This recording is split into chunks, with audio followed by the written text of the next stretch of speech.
Good morning, Noob D&D Dad here, and I'm going to tell you about session number 12 that my son and my friends group had, and highlights and DM stuff that I added to the Dragon of Icespire Peak, and a dragon encounter, so stay tuned.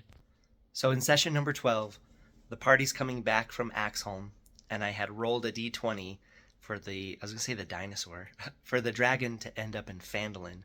So I knew that as they came back, they were going to encounter the dragon, and they left on a cliffhanger of coming up to Phandalin with the dragon circling around it. And after last session, my son was actually saying that he wanted to add another player or more players. And so he actually invited his 14-year-old cousin to join the game, and he did. And so we now have 3 human players and 1 human DM. So as they come back to Phandalin, this bad boy is flying around, shooting stuff with ice. People are running around screaming, and I decided that as we built the new guy's character, and I'll go back and talk about that in a second. But I decided that as their initial group experience together, that they would encounter a person on the ground who had like a shard of ice stuck in them. And I was actually really proud because the little cousin decided to run over there and help them. And then our group was with them, and they kind of dragged him off the road because he was in the road like screaming with this shard of ice stuck in him. And I had no idea what they would do with that because I was like, hey, you see a person on the road, like with this shard of ice stuck in him, like, what do you do? So I always like to see what players do. And the new player actually shot a fireball and melted the ice, and then I had it actually cauterize the wound. And then they dragged him off the side of the road so he didn't get stampeded by all the people running amok from the dragon attack. And I was like, oh, okay. And then they ran to go meet the Harbin Wester to go get money and see how they could help with the dragon. But let me go back in time a little bit to how we decided to do the character creation for the new player. So the new player wanted to be a fighter, which is a really great compliment to wizardy sorcery people. And he's an elf fighter, and he has like a background of like Eldritch Knight or something, so he can also do magic.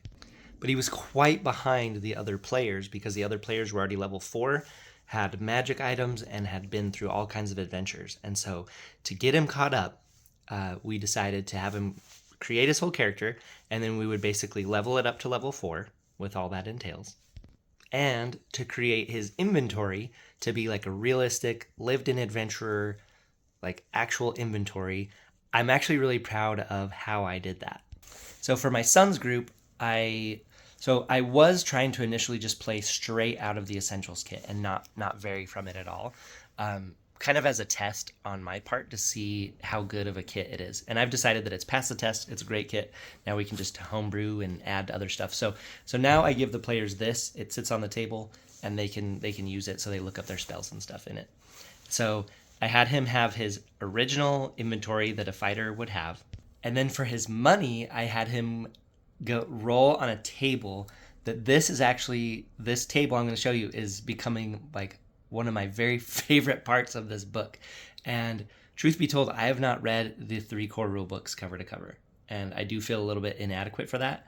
I really, really want to, and I've started, but I've just been selectively using them. So that's probably why I keep having questions. People are like, it's in there, and it's like, okay. Okay, so let's show you. So I have been loving the treasure chapter in this thing, especially the random treasure. So for his coinage on his person, I decided to have him roll twice on the individual treasure challenge 0 to 4 thing. So he got some coinage from here, which I'm loving this. This is so much fun. I also like to use this on finding treasure after killing monsters. And then I was going to decide to have him roll just once on the Treasure Hoard Challenge 0 through 4 on this one. But he rolled so bad that I was like, all right, you get advantage on this roll. So he got to roll again, and he ended up with a 52, right? So he got this many 25 gold piece art objects. So then going back to page 134, he got a roll on here 5 times, And I was like, you get a small mirror set in a painted wooden frame. And I was like, okay. But then I thought of how cool it is to have a small mirror. Like, I don't know if any of you guys have ever used a signal mirror before, like with a little hole in it so you can shine like a super focused light, like really, really far. Specifically, I've used it for helicopters in wildland firefighting. So I started talking to the guys about using a signal mirror, and they're all like, oh, yeah. And he got some other stuff on here, one of which was the silver ewer and like the embroidered silk handkerchief. So he gets all these art objects. And because he got a 52, he also got to go on Magic Table A, which is several pages down the road on 145. And he ended up getting a Potion of Healing. And for the last bit of his character inventory, I gave him 50 gold of store credit to all these stores. So this is out of the Essentials kit. He could do like armor or weapons or adventuring gear. So I gave him 50 gold and 5 minutes. I'm like, I'm starting a timer. You have 50 gold. You can't keep anything extra. You have 5 minutes. And so he's like frantically going through there and ended up buying a whole bunch of cool stuff. So that made me decide that he was equipped to be an adventurer at level 4. And I think that worked. I'd love to hear what you think about bringing an adventurer in mid-adventure and like how you populate their person to feel like a real lived-in adventurer who is level 4. And I definitely felt like it was appropriate to have him be the same level as the players. So they're in the town, and if you remember, it's my son, the wizard, my friend, the sorcerer, and the NPC called Yance, who's like an old guy with a white beard. It's like a tough warrior who left his 2 sons back at Axholm, basically in a room, like claiming that room for when masses of people from Phandalin start moving into Axholm. So this is where we're at. Yance, the NPC, is coming back to town to basically settle his affairs and get himself moved back there to Axholm, right? And at this point, the players have like an emotional connection with this NPC, and they really have like a bond with him. And so those 3 come upon the Phandalin, see the dragon flying around, taking dives, shooting ice at people, and they come across this injured guy, drag him out of the road, and first they come across our new player character, and they're like, hey, what's going on? Because everyone else is running around, but he's like standing there like calm and collected, like watching and like maybe thinking of a plan. And my friend asks him, he's like, how long's he been here? What's going on? The new guy, he had the best response. He's like, I don't know. I just woke up 5 minutes ago. Anyway, so they kind of join up to help this guy with the ice shard stuck in him.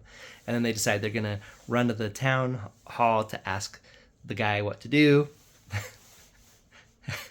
And they go, and I have him do this. It's so cheesy, but it's starting to become consistent and it makes them laugh a little bit. But I have the town master do the same thing every time where they knock on his door and like he'll open the thing. Usually he opens it a little bit bigger and he'll say through the door, be like, there's no dragon food here. It's just like, well, that's so weird.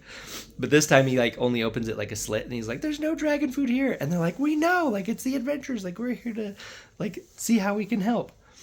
And they're like, there's a dragon. Anyway, he like pees his pants and like a little bit of pee comes out from under the door. They always love that. He doesn't do that every time. This is the only time he's ever done that. But they like when NPCs pee themselves.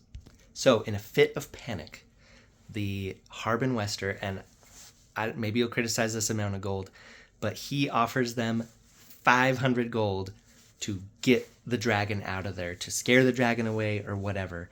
And so the players get dollar signs in their eyes and they start racking their brains for how they can do this thing. So they're in Phandalin, they're here at the Townmaster's Hall, and they decide that they want to try to distract the dragon with livestock. They want to try to feed it and make it go away because last time at Nomengard they were able to feed it some mimic meat after they killed the mimic, and that made it go away. So they start gathering livestock from these fields. They're in these fields, and they start leading the livestock up towards here because they're trying to lead it out of town.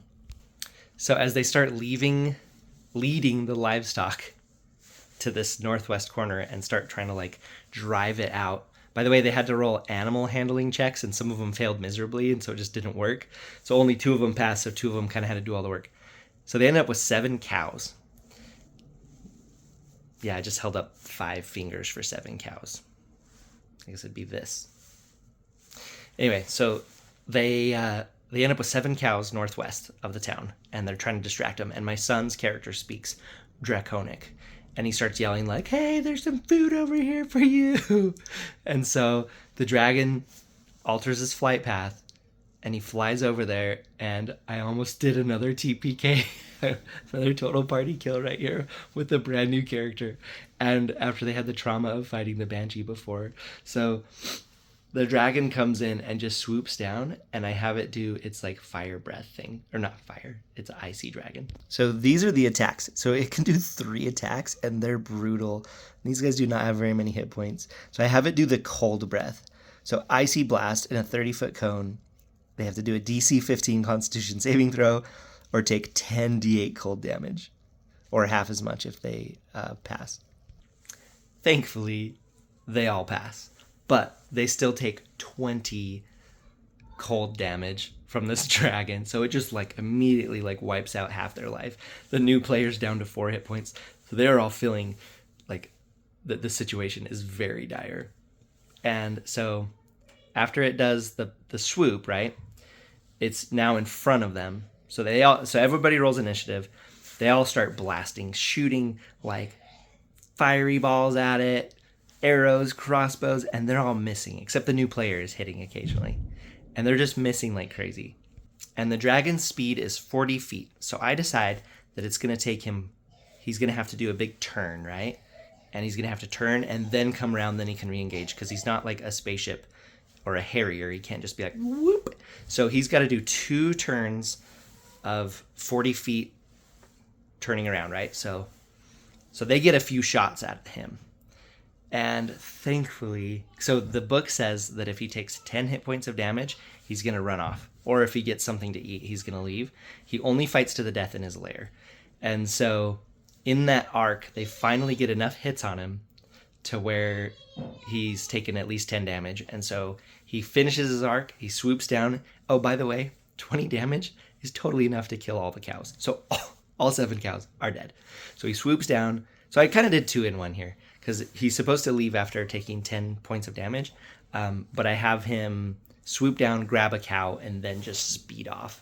Like break the sound barrier and just take off. Maybe not break the sound barrier because the speed's only 40. But I just have him leave so quick to definitively be like, hey, players, like, he's gone. You got rid of him. So I saw this next part was so funny. So I have a crowd from the town start gathering around them, and I roll a d20 to see how many people are in the crowd, right? So then my friend is like, hey, everybody, like, we got rid of the dragon. And everyone's like, yeah, like cheering. And they're like, wait, where's our cows? They're all dead. They're like, sadly, they're dead. And they're like, oh no, Betsy, the prize milk cow is dead. And then like everybody's mourning the Betsy cow. And they're like, who's going to pay for that cow? And my friend just starts being like to this whole crowd being like, don't worry, everybody. Townmaster Harbin Wester is going to pay you for your dead cows. And someone's like, what about my cow too? And he's like, he'll pay for that cow too. He just starts promising spending the townmaster's money. I thought that was so brilliant. Anyway, so this is just one of the reasons that I'm just loving D&D. So the crowd is wondering what's going on, and my friend decides to announce that they've cleared out the castle of Axholm. I don't know why he announced it, but he's like, we've cleared out the castle. Hopefully you guys can start moving there. And he's like, and this is Yance. Yance is going to be the master of Axholm, which they haven't even like approved this with the town master yet. So then my friend says to the whole crowd, he's like, all right, everybody, let's go to the town master and get our money. So they knock on the town master's door, and he opens the door, and he's got this huge crowd. And now I've rolled a d20 and added more people to it. So he's got this huge crowd being like, we want money for our cows. And they're like, we cleared Axholm. So he gives them, I have him in like a night robe thing, almost like a muumuu. And I have him like reach behind him and just be like grunting. And then he like pulls out like a bag of like 250 gold for clearing Axholm, and he gives it to them. And I have my friend is like, look, this is Yance, and he has the ring from the king of Axholm, and he's like he should be in charge of it. And the town master actually agrees with that and appoints him the master of Axholm. So this NPC that my son and friend have just become so attached to is now the master of Axholm because he has this ring. And so the town master is like, hey everybody, and you know that this guy's the kind of guy that wants to delegate stuff, right? So he's like, hey everybody, for all things Axholm related, like go through Yance here. He is in charge. And so it's still like a subsidiary of Phandalin, and Phandalin owns it. But Yance is like the master of Axholm. So refurbishing it, like people moving in, he's like, any inquiries about moving in there, like see this guy here. And Yance is actually like, he has like a tear in his eye because this is like the largest thing he's ever accomplished in his life. And he's like, and he's old, right? He's made an achievement. And so like at this time, like the players were feeling it. Like I could tell, and even me describing it, like I was having emotion being like, this is the biggest accomplishment this guy's done in his whole life. And, you know, his wife died. So he's been living with his kids alone in Phandalin. And, all the ladies in the crowd start like moving up closer because they know he's single. My players thought it was pretty funny. And then, of course, the players get their reward for the 500 gold for driving the dragon off. And so, same thing. I have Harbin Wester reach behind his back and be like, and just like pull out a bag of 500 gold and give it to them. So the players keep interrupting the younger players, especially, being like, can we long rest now? Can we long rest now? Because they're like wiped out on their hit points.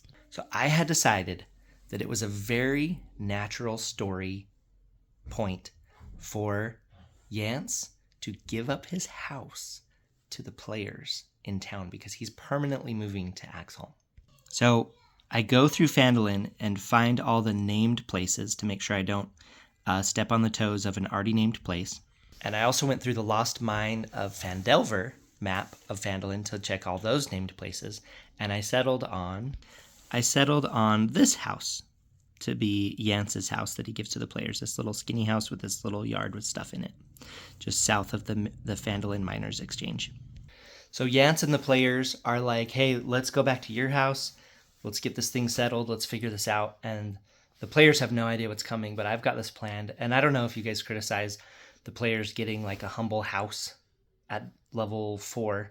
But it just felt so natural in the story for this to happen, that they encountered these guys, they have a room at Axholm, and especially now that he is like the new main guy of Axholm, like he really doesn't need this house anymore.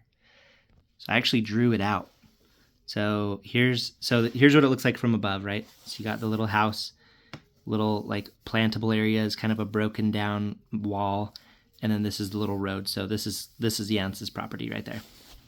And so this is the house. So on ground level, you have the door, and then a little place to store dry goods, and then a fireplace with a big cauldron for laundry or cooking. And then there's like a little alcove here for in the kitchen where outside they grow herbs. And then there's a little counter with stools at it, a table with 4 chairs, a window, a big fireplace, another window, and then stairs going up. And then outside in the backyard, there's a well, a little bucket, and then there's little lines where you can see that crops have been grown. This is a wood pile. And then this is upstairs.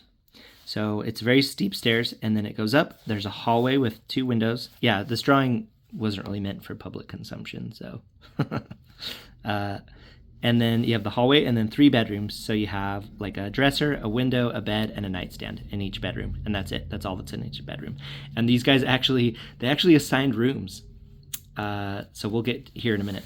So Yance opens the door just a crack. Well, first of all, and I'm so proud of this part, he pulls out a leather, like a folded leather thing, right? And he opens it to pull the key out. And the party sees a piece of paper in there with it. And all they see on the paper is "if I should die" on the paper. And then he just takes the key and puts the rest back in his pocket, right? So what I was thinking is that was like a note about the key to his house if he dies, right? So he takes the key out, he opens the door just a little bit, and then he reaches up above the door and you hear him like, and then this axe comes down like kind of like he just disarmed a trap. And then they go inside and they're all like, whoa, this guy's so cool. So they go into his house, they get a fire going, they all sit around the table and all start talking about how they divide up the gold, which I thought was very cool. And they were trying to give Yance even more gold, and he's like, no, you keep this. He's only going to keep like a certain amount, right? And then he goes. So they're at the table, just doing their thing, and then he goes upstairs and he comes back down with 3 duffel bags, right? Because he's the kind of guy that you think would always be prepared. And he's like, "All right, you guys." He's like, "It's been so good." He's like, "I got to go back with my sons. I got to go tell them that I got made the guy of Axholm." And he's like, "Plus, after that dragon encounter, I really want to go check in on them, make sure they're okay." So he's got these 3 duffel bags, and he sticks the key on the table, and he slides it across. And he's like, "I want you guys to have my house."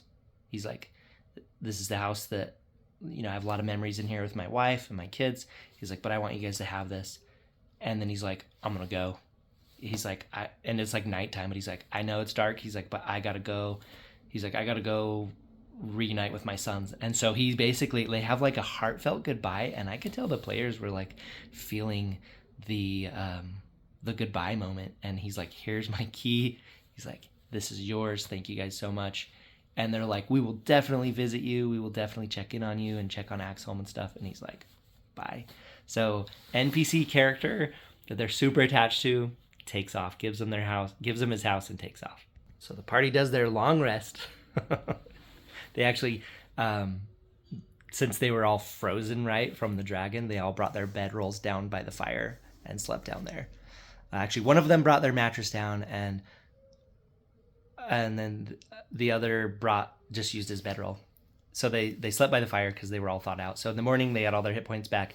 They go to the job board, and they get the quest for the Mountain's Toe gold mine. So again, they have done Axholm, which is a way harder one. So now they're getting this one, which should be a little bit easier. And they have to get Don John Raskin, this guy right here. So they go meet him. I have him at the inn, and they go in there, and they're like, they have to settle their affairs with the innkeeper, actually, because the innkeeper had been keeping a room for them. So they say, "Thank you so much. We don't need it anymore." And the guy's like, "Are you sure?" And they're like, "Yeah." And then he's like, "Great. Now I can make more money off of it." And they express their gratitude to him. So the players are doing really good with remembering like conversations they've had with the NPCs and like closing out like physical affairs that they have going with them. So they're like, "We're looking for this guy that we have to take him to this gold mine." And I have the bottom floor of the inn be kind of like a little like food bar area with tables and chairs, and all around the bar are lamps around the walls, except for this one corner, the lamp is out. And the guy's at the table, and I totally copy Lord of the Rings, and he has his cowboy hat, and it's dark, and he's got his feet up on the table, and he has a pipe, and he takes a draw in, his eyes glow, and they're all just like, my friend's just like, he's like, and let me guess, he has his hood up, and I'm like, no, he has a cowboy hat on, and they're just like, "Ah, yeah." So they love the introduction to this character, and he's described as telling lots of stories of his previous adventures.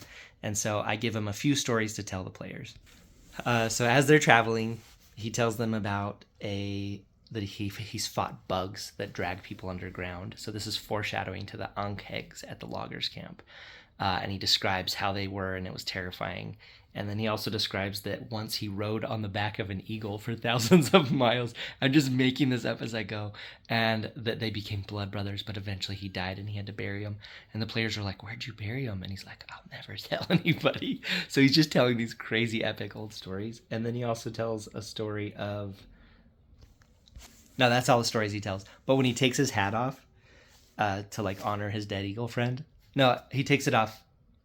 I can't remember when he takes it off. It might be when they find evidence of dead miners. But he takes it off, and I have him have only hair around the edges and just super bald on top, just like to shock them a little bit. So they get to the entrance of the mine, and there's a pickaxe, there's blood on some bushes, there's a boot, and there's some drag marks, and a bunch of really thin, scratchy feet prints, because those are the were-rats. So that's like a really good hook, and that's kind of where we end. And but going back in time a little bit, before they went to get Don John, they actually went to the Mother Gothel's bakery and had a delicious artisan bread and bean brew breakfast, and checked up on her and her young ward, Wolf. But that's where I had them end with the clear evidence of a miner just getting obliterated at the front of that door, and that was good. And so this session was so awesome, getting a new player and having a dragon encounter that almost killed them, getting a house, and having a heartfelt goodbye to a non-player character. And a lot of improvised things, like an improvised reward from Harbin Wester and some improvised stories from Don John. So that was session number 12 for my son in the Dragon of Icefire Peak as modified by me, a new DM dad. So I'd love to hear your thoughts on any of that. And yeah, we'll see you on the next one. Thanks so much for watching. I love reading your comments. So we'll see you later. I'm gonna go grab my daughter to preschool. Bye.